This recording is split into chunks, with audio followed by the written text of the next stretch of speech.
Matilda, what a pleasure to see you. Here in the library again, are we? Yes, I mean, my mom wanted me to stay at home with her. She hates it when I go out. She misses me so much. Dad too. He loves having me around. But I think it's good for grown-ups to have their own space. Your parents must be so proud to have a girl as clever as you. And do you tell them lots of stories like you do with me? Oh, I love your stories, Matilda. And that's not a hint, by the way, but if you did happen to have a story you wanted to tell me... Goodbye, Miss Phelps. I'll see you next week. Goodbye, Miss Honey, and good luck with the Tolstoy. As I was saying, Matilda, I'm not hinting, but if you did happen to have a story you wanted to tell me, I could... Who was that lady? That lady was Miss Honey. She's going to be your teacher. That lady? That lady is my... Yes, your teacher. Now look, are you going to tell me a story or not?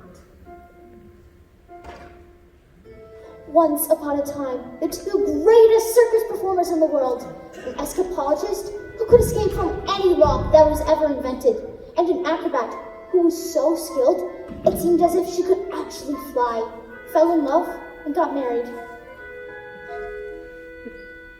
They performed some of the most incredible feats together anyone has ever seen, and people would come from miles around, kings, queens, celebrities, and astronauts. But not just to see their skill, but to see their love for each other, which was so deep that it said that cats would purr as they passed them and dogs would weep with joy.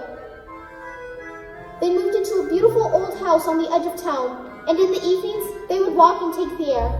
Each night, the children of the town would wait in anticipation, hoping for a glimpse of the shiny white scarf that the acrobat always wore, for they knew they only had to cry out, "Tricks, tricks!" and the great performers would instantly oblige with the most spectacular feat, just for them.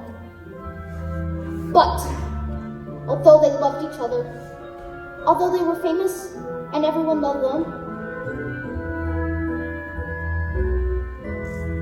they were sad.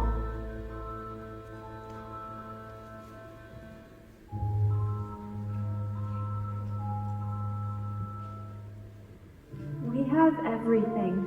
We have everything the world has to offer, said the wife. We have everything. But we do not have the one thing in the world we want most. But the one thing. We do not have a child. Patience, my love. Patience, my love, replied the husband. Time is on our side. Even time loves us. Oh, Matilda.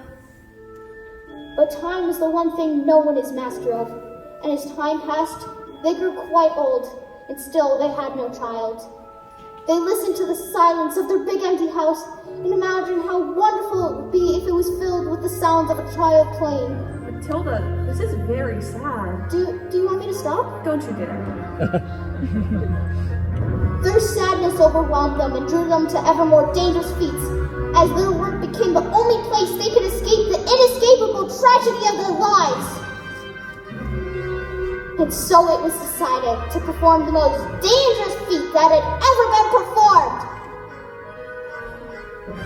"It is called," said the husband, announcing it to the world's press, who had come to listen with bated breath.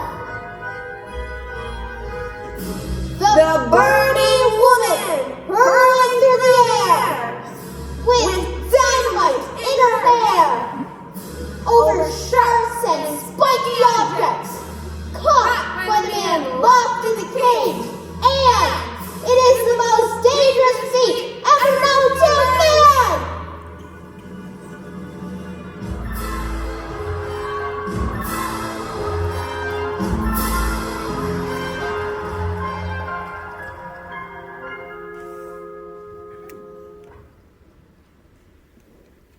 It is our destiny, said the wife, smiling sadly, putting her hand into his. It is where the loneliness of our lives has led us. Well, what happened? I don't know yet. Not yet, anyways. Isn't there some more? I mean, just a little bit. Isn't there just a little bit more? Well, I suppose your mother will be waiting for you. Is she here? I'd love to meet her, actually. Maybe I could... Goodbye, Mrs. Phelps. I'll see you tomorrow. After your first day at school.